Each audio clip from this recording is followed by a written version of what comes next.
जय श्री राधा रानी सरकार की, जय श्री कृष्ण भगवान की, जय श्रीमद् भागवत महापुराण की, जय सदगुरुदेव श्री बंसी वाले महाराज की। श्रीमद् भागवत महापुराण के 8वें स्कंद के 8वें और 9वें अध्याय की कथा आज हम आपको सुनाने जा रहे हैं। इन अध्यायों में समुद्र मंथन की कथा का वर्णन आता है और भगवान के परम सुंदर मोहिनी अवतार की कथा का वर्णन आता है। तो कथा इस प्रकार है। श्री सुखदेव जी महाराज आगे की कथा का वर्णन करते हुए कहने लगे हैं, हे राजा परीक्षित, श्री नारायण भगवान की आज्ञा पाकर जब देवता और दैत्य फिर समुद्र को मथने लगे, उस समय दूसरी बार में कामधेनु नामक एक अत्यंत सुंदर गऊ उत्पन्न हुई है। श्री नारायण भगवान जी ने उस गऊ की प्रशंसा करते हुए कहा है कि इस गऊ से जो भी वस्तु मांगी जाए वही प्राप्त हो सकती है। यह सुनकर देवता और दैत्य दोनों ही उस गऊ को लेना चाहते हैं, लेकिन ऐसा देखकर त्रिलोकीनाथ श्री नारायण भगवान ने कहा है कि यह गऊ ब्राह्मणों और ऋषियों को देनी चाहिए। वे लोग वन में रहकर कंद मूल फल द्वारा अपना पेट भरकर दिन रात हरि भजन करते हैं, भगवान की भक्ति करते हैं।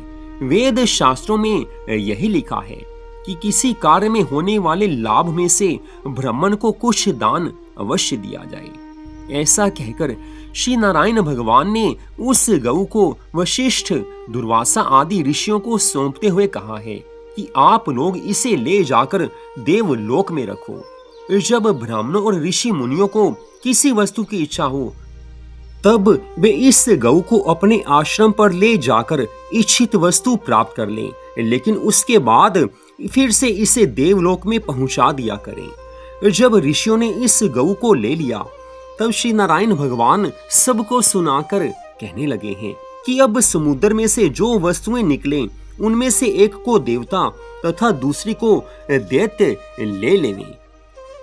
तीसरी बार समुद्र में से उच्चेश्वरवा नामक परम सुंदर सफेद घोड़ा निकला है। दैत्यों ने उसे देखकर कहा कि यह घोड़ा राजा बलि के चढ़ने योग्य है, इसलिए ये हमें ही मिलना चाहिए। ऐसा सुनकर श्री नारायण भगवान ने आज वह घोड़ा दैत्यों को दे दिया है। चौथी बार एक 4 दांतों वाला ऐरावत नामक सफेद रंग का परम सुंदर हाथी निकला है। श्री नारायण भगवान ने उसे देवताओं को दे दिया है। उसे देखकर दैत्य फिर से कहने लगे हैं कि यह हाथी हमें दे दीजिए और इसके बदले घोड़ा ले लीजिए। परंतु श्री नारायण भगवान कहते हैं कि जो बात एक बार निश्चित हो गई उससे फिरना नहीं चाहिए। दैत्य चुप हो गए हैं। 5वीं बार अत्यंत तेजस्वी परम सुंदर कौस्तुभ मणि निकली है। उसे देखकर त्रिलोकीनाथ श्री नारायण भगवान कहने लगे हैं, इसे हम लेंगे। सब देवता और दैत्यों ने इसे प्रसन्नता पूर्वक स्वीकार करके वह मणि त्रिलोकीनाथ प्रभु को दे दी है। श्री हरि ने उसे अपनी माला में डालकर अपने गले में पहन लिया है। 6ठी बार पारिजात नामक वृक्ष की उत्पत्ति हुई है। श्री नारायण जी भगवान ने उसके गुण बताते हुए कहा कि इस वृक्ष से जो भी वस्तु मांगोगे वह वही देगा। अतः उसे समुद्र के तट पर लगा दिया गया। हे राजा परीक्षित, समुद्र मंथन के बाद जब देवता और दैत्यों में फिर युद्ध हुआ तो उस समय देवता उस वृक्ष को देवलोक में ले गए थे। अस्तु 7वीं बार समुद्र में से रंभा नामक परम सुंदरी अप्सरा की उत्पत्ति हुई है। वह किसी को नहीं मिली और वैश्या बनकर वो सबकी रही है। 8वीं बार लक्ष्मी नामक एक परम सुंदरी स्त्री की उत्पत्ति हुई है। वह अपने दाएं हाथ में कमल और बाएं हाथ में माला लिए हुए सुंदर वस्त्र आभूषणों से अलंकृत थी। उसके परम सुंदर मुग्ध करने वाले स्वरूप को देखकर श्री नारायण भगवान के अतिरिक्त सभी देवता और दैत्य आसक्त हुए हैं और समुद्र को मथना छोड़कर उसके चारों ओर घिर आए हैं तथा सभी लोग उन्हें प्राप्त करने की इच्छा करने लगे हैं। उस समय लक्ष्मी जी ने स्वयं कहा है कि मुझे कोई बलपूर्वक अपने पास नहीं रख सकता है। जिस पुरुष में प्रशंसनीय संपूर्ण गुण होंगे मैं तो उसी के पास रहूंगी। मेरे लिए देवता और दैत्य दोनों ही एक समान हैं। तुम सब देवता, असुर, ऋषि, तपस्वी, ब्राह्मण और गंधर्व आदि अपनी अलग अलग पंक्तियां बनाकर बैठ जाओ। मैं जिसे चाहूंगी उसे स्वयं वर लूंगी, उसके गले में वरमाला डालकर उसको वरण कर लूंगी। यह सुनकर सब लोग अपनी अपनी पंक्ति बनाकर बैठ गए हैं। उस समय लक्ष्मी जी ने सबसे पहले असुरों की तरफ देखकर कहा है कि इनका राज्य सदा स्थिर नहीं रहता है। ये लोग महाघमंडी तथा पापी होते हैं, अतः मैं इनके पास नहीं रह सकती। फिर तपस्वी और ऋषियों की ओर देखकर कहने लगी हैं कि ये अति क्रोधी होते हैं, थोड़ा सा अपराध होने पर ये शाप दे देते हैं, अतः इन्हें मैं स्वीकार नहीं करूंगी। फिर ज्ञानियों की तरफ देखकर कहने लगी हैं कि ये लोग नियम और आचार से ना रहकर मनमाना काम करते हैं, अतः मुझे ये भी पसंद नहीं है। फिर देवताओं की ओर देखकर कहा है कि ये लोग दुर्बल हैं, इन पर जब भी विपत्ति पड़ती है तब ये लोग श्री नारायण भगवान की शरण में जाकर उनकी सहायता लेते हैं, अतः इन्हें स्वीकार करना भी उचित नहीं है। हे राजा परीक्षित, जिस समय लक्ष्मी जी इस प्रकार कह रही थी उसी समय पृथ्वी ने एक अत्यंत सुंदर रत्न जटित सिंहासन लाकर उस पर लक्ष्मी जी को बैठाया है। तदुपरांत गंगा, यमुना, नर्मदा आदि नदियां स्त्री का रूप धारण करके स्वर्ण कलशों में अपना जल भरकर वहां ले आई हैं। कामधेनु गौ ने अपना दूध, दही, गोबर, गोमूत्र तथा घृत मिलाकर पंचगव्य और तीर्थों के जल से लक्ष्मी जी को स्नान करवाया है और उन्हें उत्तम उत्तम वस्त्राभूषणों से अलंकृत कर परम सुंदर श्रृंगार किया है। इतना हो चुकने के बाद लक्ष्मी जी ने ब्रह्मा जी की ओर देखा है, लेकिन लक्ष्मी जी कहने लगी हैं कि ये वृद्ध हैं, इन्हें कैसे स्वीकार करूं, इनकी आयु बहुत ज्यादा है। तत्पश्चात लोमश आदि ऋषियों की ओर देखकर कहा है कि इन लोगों की आयु इतनी बड़ी है कि कितने ही ब्रह्मा इनके सामने पैदा होते और मृत्यु को प्राप्त हो जाती हैं। दीर्घायु होने के कारण ना तो ये अशुभ कर्म करने से डरते हैं और ना इन्हें अपनी मृत्यु का भय रहता है, इसलिए मृत्यु के डर से कुकर्म ना करने का डर इन्हें नहीं है।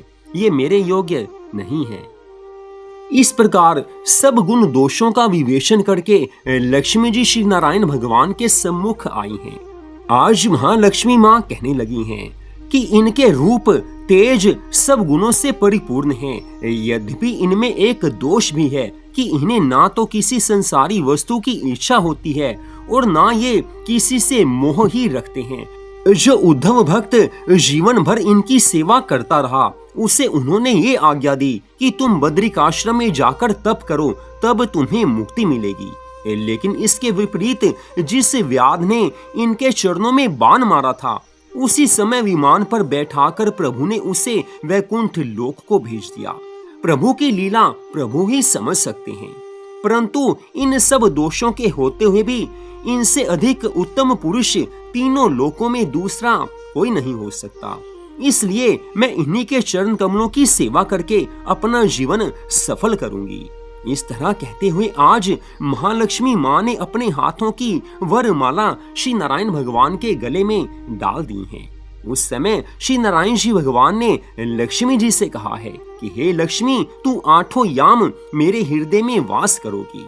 यह देखकर सब देवता और दैत्य भी बहुत आनंदित होकर प्रफुल्लित हो उठे हैं। सबको परम आनंद मिला है। महालक्ष्मी माँ तो केवल श्री नारायण भगवान की ही सेवा में लीन रह सकती हैं, बाकी तो प्रभु की लीला थी कि कैसे दैत्य सब देवता और ऋषि मुनि लक्ष्मी जी को पाना चाहते हैं, लेकिन लक्ष्मी जी को प्राप्त कोई कर नहीं सकता है। वो तो प्रभु की एकमात्र सेविका है। प्रभु की सेवा करना यही तो महालक्ष्मी माँ का सबसे बड़ा कार्य है। उनका एकमात्र कार्य यही है कि प्रभु की सेवा करना है। और जो भक्त श्री नारायण भगवान की भक्ति करते हैं, महालक्ष्मी माँ उन पर प्रसन्न हो जाती हैं। उनके जीवन में धन संपत्ति भरपूर आती है, उन्हें धन की कमी नहीं रहती। इस कारण कहा गया है कि जो मनुष्य भगवान श्री नारायण की भक्ति करते हैं उन पर लक्ष्मी जी अधिक कृपालु होती हैं, लेकिन जो केवल लक्ष्मी माँ की भक्ति करते हैं उन पर लक्ष्मी जी की कम कृपा होती है। इस कारण पूजा आराधना भक्ति करनी हो तो लक्ष्मी नारायण भगवान की करनी चाहिए, अकेले श्री नारायण भगवान की या अकेले महालक्ष्मी माँ की भक्ति पूजा आराधना नहीं करनी चाहिए। श्री नारायण भगवान सबके परम पिता हैं और ऐसे ही माँ लक्ष्मी माँ सबकी परम माता हैं। दोनों की सेवा से, दोनों की पूजा से, दोनों की भक्ति से, दोनों की आराधना से मनुष्य सब कुछ पा सकता है। तत्पश्चात आगे की कथा का वर्णन करते हुए आज राजा परीक्षित से श्री सुखदेव जी महाराज कहने लगे हैं, हे राजन, इसके बाद उसी समय समुद्र ने ब्राह्मण का रूप धारण करके वेद की विधि से लक्ष्मी जी का विवाह आज श्री नारायण भगवान से किया है।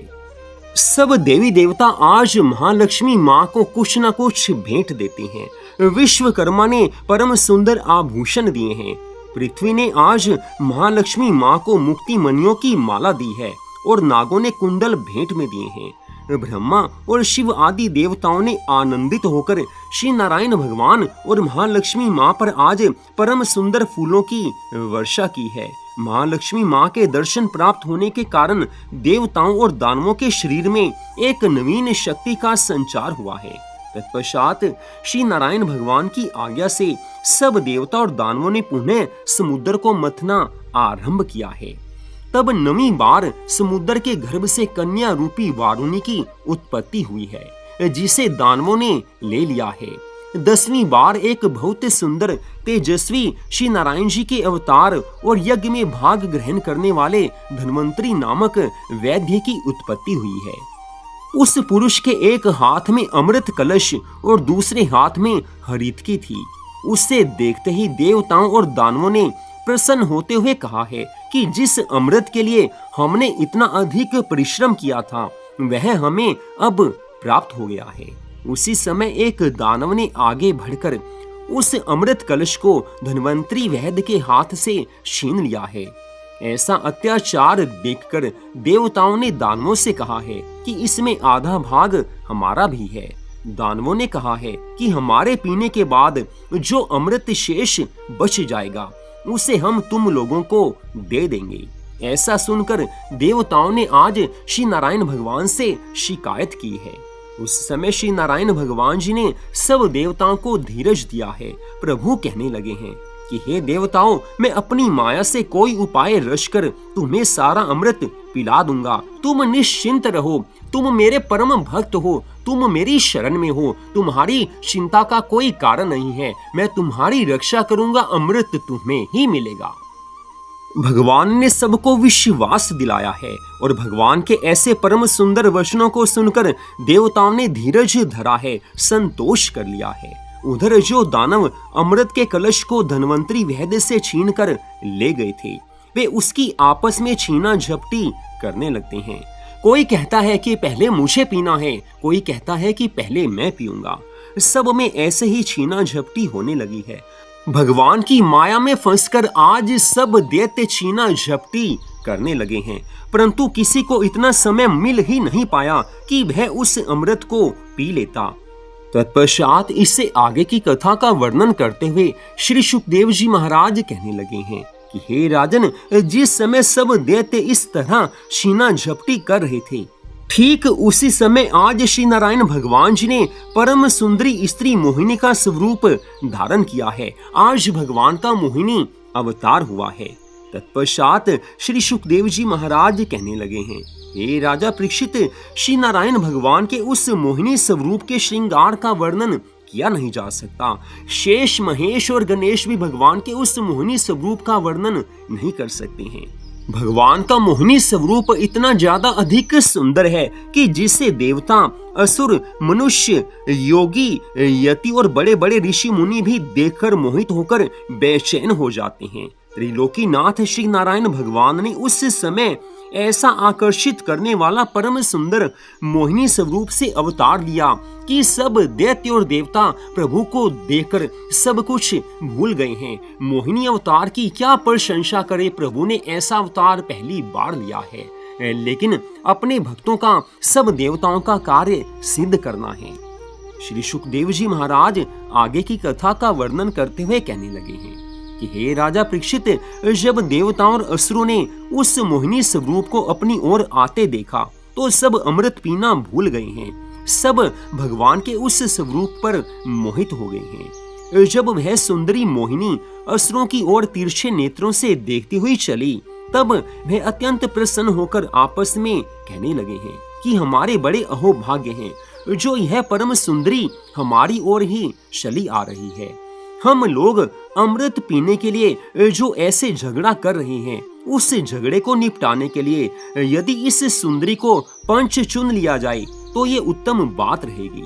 हम लोगों को चाहिए कि इस अमृत कलश को इसी सुंदरी को सौंप दें और यह जिस प्रकार चाहे उसी प्रकार बांट कर हमें अमृत पिला दे, और हमें चाहिए कि हम उसी प्रकार पी लें, क्योंकि इस प्रकार आपस में झगड़ा करना उचित नहीं है। आज भगवान के मोहिनी स्वरूप को देखकर दैत्य भगवान की माया से मोहित हो गए हैं। भगवान के इस स्वरूप में अवतार लेने का कारण यही था कि सब दैत्यों को मोहित करके अमृत कलश ले लेना है और उससे देवताओं को पिलाना है। वही हो रहा है जो प्रभु चाहते हैं, होता तो वही है, उससे अलग कुछ हो नहीं सकता। सब दैत्यों ने निश्चय किया है कि इस अमृत कलश को हमें इस सुंदरी को दे देना चाहिए। ऐसा निश्चय करके दैत्यों ने अमृत कलश को मोहिनी के पास ले जाकर कहा है कि हे सुंदरी, हम लोग इस अमृत को पीने के लिए परस्पर झगड़ा कर रहे थे, इसलिए हम सब तुम्हें अपनी इच्छा से पिलाने वाली चुनकर यह चाहते हैं कि तुम अपने हाथ से इस अमृत को बांटकर हम सब लोगों को पिला दो। दैत्यों की इस बात को सुनकर मोहिनी ने कोई उत्तर नहीं दिया है और उनकी ओर ना देखकर आगे बढ़कर चलने लगी हैं। उस समय दैत्य उनके चरणों में पड़कर पुनः कहने लगे हैं कि हे परम सुंदरी, तुम इस तरह हमारी बात की उपेक्षा ना करके हमारी विनय पर ध्यान देते हुए हमें अपने सुंदर हाथों से ये अमृत पिला दो। यह वचन सुनकर मोहिनी रूप भगवान दैत्यों की ओर देखकर कुछ मुस्कुराने लगे हैं। उस मंद मंद मुस्कुराहट को देखकर सब दैत्य और भी अधीर हो गए हैं। प्रभु की माया इतनी प्रबल है कि दैत्य आज प्रभु के मोहिनी स्वरूप को देखकर मोहित हो गए हैं। और वैसे भी भगवान की माया किसी को भी एक क्षण में मोह में डाल देती है, और भगवान की बनाई हुई सबसे बड़ी जो माया रूपनी स्त्री है, वो किसी के भी मन को बरबस अपनी ओर आकर्षित कर लेती है। इसीलिए कहा जाता है कि पराई नारी नरक का द्वार है। जो मनुष्य पर स्त्री में आसक्त हो जाता है वो अपने लिए नरक का द्वार खोल लेता है। लेकिन आज इधर भगवान के मोहिनी स्वरूप को देखकर सब दैत्य अधीर हुए हैं। उस समय मोहिनी रूप श्री हरि भगवान ने सब दैत्यों को अपने ऊपर अत्यंत मुग्ध हुआ जानकर कहा है कि तुम लोग तो मुझे जानते भी नहीं हो, मैं तुम्हारे लिए अपरिचित स्त्री हूँ, फिर अमृत बांटने के लिए मुझे पंच क्यों बना रहे हो? ऐसे किसी पर विश्वास नहीं करना चाहिए, और वैसे भी बुद्धिमान लोगों को किसी स्त्री की बात का विश्वास नहीं करना चाहिए। यदि तुम हठ करते ही हो तो मेरा कहना यह है कि मैं इस अमृत के निकालने में तुम्हारा और देवताओं का परिश्रम एक समान समझती हूँ। इसलिए यदि तुम स्वीकार कर सको तो मैं तुम्हें और देवताओं को आधा आधा अमृत पिला दूंगी, तो मैं इस कार्य को कर सकती हूँ, अन्यथा अधर्म की पंचायत मुझे स्वीकार नहीं है। यह सुनकर दैत्यों ने कहा कि हे प्राण प्यारी, तुम सच बात कहती हो। अब तक हम लोग अधर्म पूर्वक अकेले ही सारा अमृत पी जाना चाहते थे, परंतु अब हम तुमको अपना पंच चुनकर ये प्रतिज्ञा करते हैं कि तुम जिस प्रकार उचित समझो उसी प्रकार हमें अमृत बांट दो। तुम्हारी हर बात हमें स्वीकार है। आज सब दैत्य भगवान की माया से मोहित हो गए हैं। इससे आगे की कथा का वर्णन करते हुए आज श्री सुखदेव जी महाराज कहने लगे हैं, हे राजा परीक्षित, जब मोहिनी ने ये देख लिया कि अब दैत्य पूरी तरह से मेरे वश में हो चुके हैं, तब उन्होंने दैत्यों और देवताओं से कहा है कि पहले आप लोग स्नान करके अपने स्थानों पर अलग अलग पंक्तियां बनाकर बैठ जाओ, तत्पश्चात मैं आप सबको अमृत बांटकर पिला दूंगी। यह सुनकर सब देवता और दैत्य स्नान आदि से निवृत्त होकर अलग अलग पंक्तियां बनाकर बैठ गए हैं। उस समय मोहिनी ने दैत्यों से कहा है कि देखो, इस कलश में जो ऊपर अमृत है वो पतला है और नीचे उसका सार भाग है, अतः मैं पहले देवताओं को अमृत पिला दूंगी। बुद्धिहीन असुर कहने लगे हैं कि हे प्रिय, तुम जैसा चाहो वैसा ही करो। तब मोहिनी स्वरूप भगवान ने आज अमृत का कलश उठाकर देवताओं की पंक्ति में आज प्रभु आ गए हैं तथा उनको अमृत पिलाना आरंभ किया है। देवताओं को अमृत पिलाते समय वे पीछे बैठे हुए दैत्यों को मुड़कर अपनी तिरछी चितवन से प्रभु देखते जाते हैं। अब भगवान अपने परम सुंदर मोहिनी रूप में जब दैत्यों को देखते हैं तो दैत्यों को ध्यान रहा ही नहीं है कि ये स्त्री तो सारा अमृत उन्हें ही पिला रही है, क्योंकि भगवान की माया इतनी प्रबल है कि हर किसी की बुद्धि मारी जाती है। जिस समय मोहिनी रूप भगवान देवताओं को अमृत पिलाते हुए अंतिम पंक्ति में बैठे हुए सूर्य और चंद्रमा के पास पहुंचे, उस समय राहु नामक असुर ने अमृत के कलश की ओर देखकर अपने हृदय में सोचा है कि इस स्त्री ने यदि सारा अमृत देवताओं को पिला दिया तो ये हमें नहीं मिल पाएगा। इस कारण मुझे कुछ ऐसा करना चाहिए कि मुझे अमृत पहले ही मिल सके। ऐसा विचार करके राहु ने अपना स्वरूप देवताओं जैसा बनाकर सूर्य और चंद्रमा के मध्य में बैठकर अमृत पी लिया। उस समय सूर्य और चंद्रमा ने जब राहु को पहचान लिया तब वो मोहिनी स्वरूप भगवान से चिल्ला कर कहते हैं कि यह हमारे मध्य में असुर आ बैठा है और छल करके तुम्हें ठग रहा है। ऐसा सुनते ही मोहिनी स्वरूप भगवान ने शेष अमृत को चंद्रमा पर डालकर खाली कलश को पृथ्वी पर दे मारा है। तत्पश्चात सुदर्शन चक्र से राहु का सिर काट दिया है, परंतु अमृत पी लेने के कारण वह असुर मरा नहीं, बल्कि 1 से 2 असुर बनकर धड़ तथा मस्तक के रूप में अलग अलग उठकर खड़े हो गए। ऐसा देखकर सूर्य और चंद्रमा ने मोहिनी स्वरूप भगवान से कहा है कि हे प्रभु, अब आप इसके और टुकड़े मत करें। यह सुनकर मोहिनी भगवान ने राहु से कहा है कि हे राहु, तूने देवताओं में बैठकर अमृत पान किया है, इसलिए अब तू अपनी आसुर प्रवृत्ति को त्याग दे और सूर्य आदि 7 ग्रहों की जगह 9 ग्रह पूजा ग्रहण किया कर। उसी दिन से 7 ग्रहों के स्थान पर 9 ग्रह हो गए। असुर के मस्तक को राहु और धड़ को केतु कहा जाता है। इतनी कथा सुनाकर श्री सुखदेव जी महाराज कहने लगे हैं, हे राजा परीक्षित, सूर्य और चंद्रमा द्वारा यह भेद बतलाए जाने के कारण ही वह अमावस के दिन सूर्य को और पूर्णिमा की रात्रि में चंद्रमा को ग्रसने के लिए दौड़ता है। उसी को सूर्य ग्रहण और चंद्र ग्रहण कहते हैं। उस समय श्री नारायण जी भगवान के धर्म को जानकर सुदर्शन चक्र सूर्य और चंद्रमा की रक्षा करता है। इतनी कथा सुनाकर श्री सुखदेव जी महाराज कहने लगे हैं, हे राजा परीक्षित, देवताओं को अमृत पान कराने के बाद मोहिनी स्वरूप भगवान ने सुदर्शन चक्र को सूर्य और चंद्रमा की रक्षा के निमित्त वहीं छोड़ दिया और प्रभु अंतर ध्यान हुए हैं। श्री नारायण भगवान ने ऐसा सोचकर ही दैत्यों को अमृत पान नहीं कराया था कि इन्हें अमृत पिला देने से ये सांप को दूध पिलाने के समान घातक हो जाएंगे। अगर ये अमर हो गए तो ये और ज्यादा पाप करने लगेंगे। ऐसा सोचकर प्रभु ने सब दैत्यों को अमृत पान नहीं कराया, बल्कि सब देवताओं को अमृत पान करा दिया था। तो यहीं पर आज की इस कथा का विश्राम होता है। अगले भाग में आप इससे आगे की कथा को सुन पाएंगे। जय श्री राधा रानी सरकार की, जय श्री कृष्ण भगवान की, जय श्रीमद् भागवत महापुराण की, जय सद्गुरुदेव श्री बंसी वाले महाराज की। जय जय श्री राधे, जय जय श्री राधे, जय जय श्री राधे श्याम।